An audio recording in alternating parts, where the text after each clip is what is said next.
6월절 만찬 이후에 예수님께서 제자들과 함께 감람산으로 올라가시는 길에 또 충격적인 말씀을 하십니다. 31절 말씀입니다. 시작.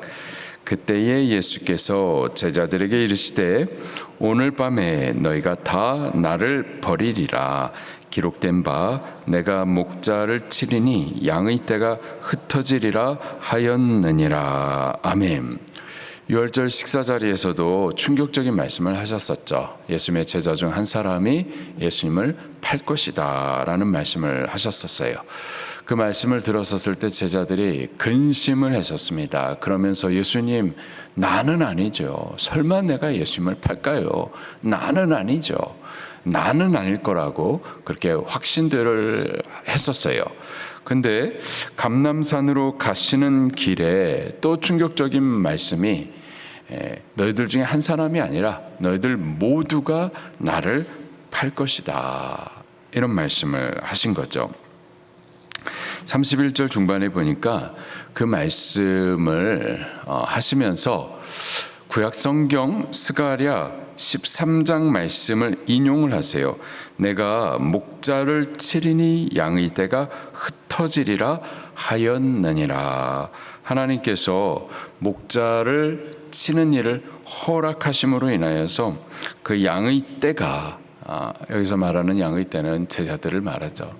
제자들이 다 흩어져 버리게 될 말씀이 있기에 그 말씀대로 이제 메시아가 그렇게 하나님의 허락하에 죽임을 당하고 그때에 제자들 다 흩어지게 될 것이다. 그렇게 말씀대로 될 메시아, 그리고 그 말씀대로 메시아이신 예수님이 그렇게 죽임을 당하고 또 제자들은 흩어지게 될 것을 말씀하세요.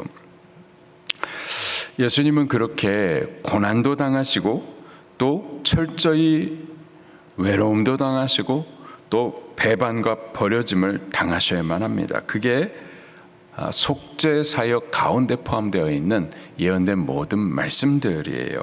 이사야 53장 5절과 6절 말씀 안에 그렇게 예수님의 십자가 사역은 대속 사역이죠. 대신 죄를 속하기 위하여서 죽으셔야 되는 사역이에요. 대신 저들을 대신하여서 그 죄와 죄의 형벌을 받으셔야만 되기 때문에 제자들이 예수님의 이 고난과 괴로움을 나눔받아서는 안 되고 예수님 홀로 이 모든 것을 지셔야만 했기에 제자들은 흩어지는 거고 예수님은 혼자 남아서 이 모든 대속사역을 이루어 가셔야만 했었던 겁니다.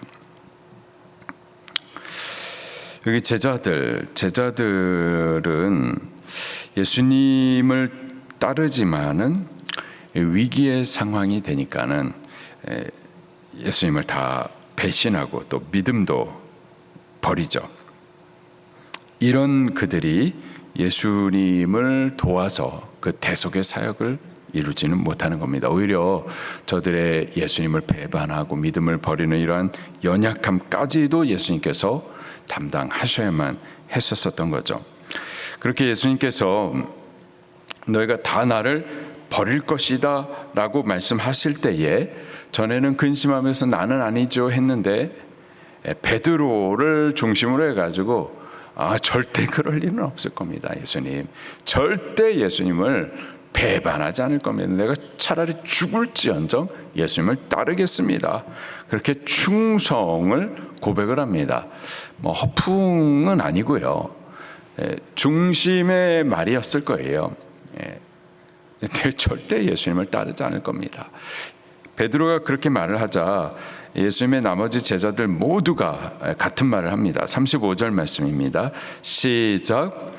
베드로가 이르되 내가 주와 함께 죽을지언정 주를 부인하지 않겠나이다 하고 모든 제자도 그와 같이 말하니라. 내가 죽을지언정 부인하지 않겠나이다. 그렇게 사람들의 의지 그리고 충성의 고백, 맹세, 우리 그거 진짜 믿을 만한 걸까요? 아니면 예수님의 말씀대로 너희가 나를 버릴 것이다. 예수님의 말씀이 믿을 만할까요? 아니면 절대 그러지 않을 겁니다 라는 사람의 의지, 충성과 맹세의 고백, 그거를 우리가 믿을 수 있을까요? 무엇이 더 맞겠어요? 예수님 말씀대로 되죠. 사람의 충성된 말, 맹세의 고백들, 의지, 믿을 만하지 못합니다. 말씀을 믿으셔야 돼요. 말씀대로 되는 겁니다. 예수님의 말씀대로 되기에 우리 예수님의 말씀을 믿으셔야만 하겠습니다. 결국 예수님의 말씀대로 제자들 모두 예수님을 부인하고 또 예수님을 버리죠.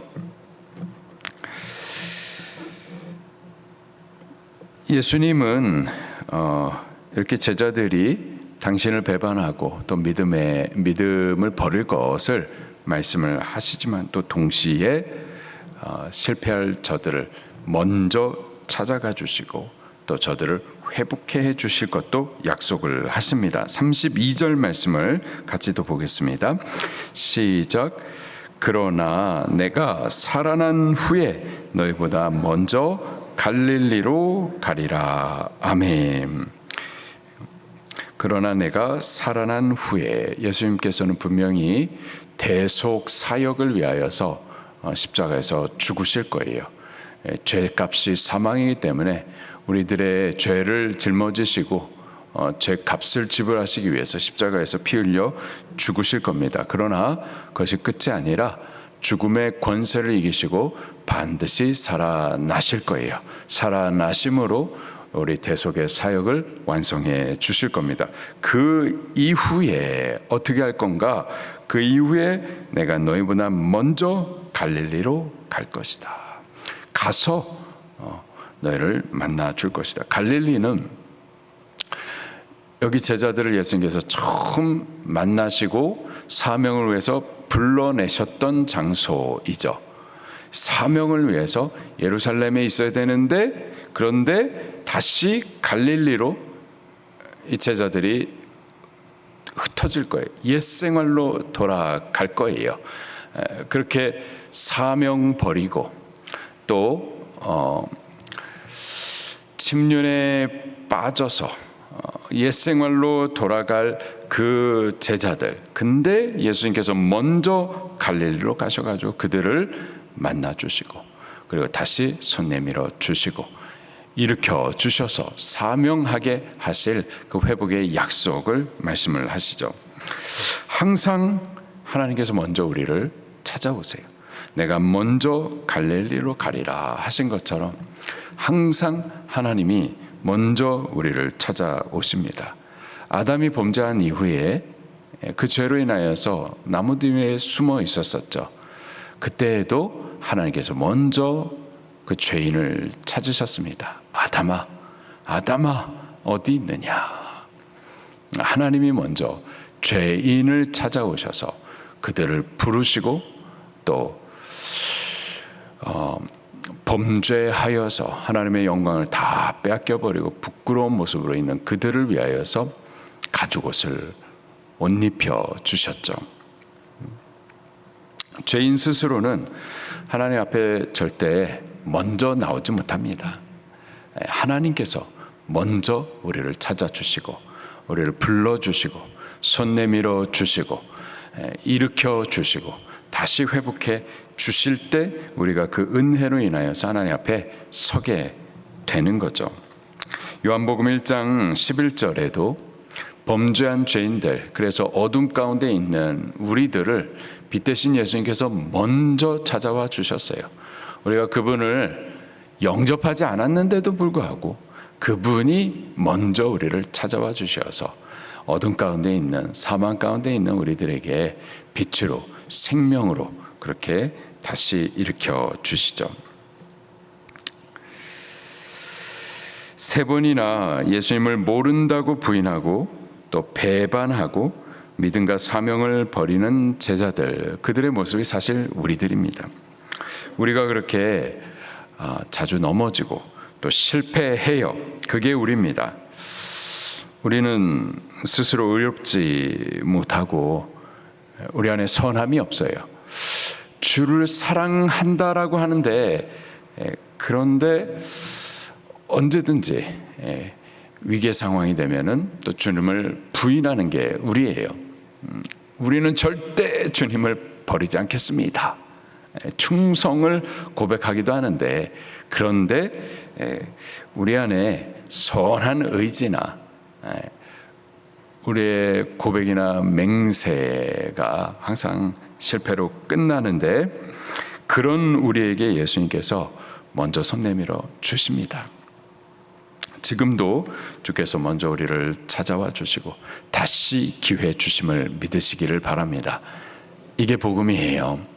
복음은 내가 주를 위해서 살겠다라는 의적인 결단보다 주께서 실패한 우리를 먼저 찾아와 주셔서 실패했는데 다시 기회를 주시는 이것이 복음입니다. 우리는 믿음으로 복음을 받는 거예요. 내 의지로 주를 섬기겠다가 아니라 주께서 나를 위해서 행하신 그 복음을 받아들이는 것. 이게 믿음입니다. 실패했지만 범죄했지만 그러나 범죄하는 실패하는 우리를 위해서 대속하신 그 예수님의 복음을 믿고 그래서 주께서 손 내밀어 주실 때 그 손을 우리가 믿음으로 잡고 다시 일어나서 사명하는 것 이것이 믿음의 반응입니다. 우리가 그렇게 되기를 예수님 이름으로 축원합니다. 말씀 붙들고 통성으로 기도하시겠습니다.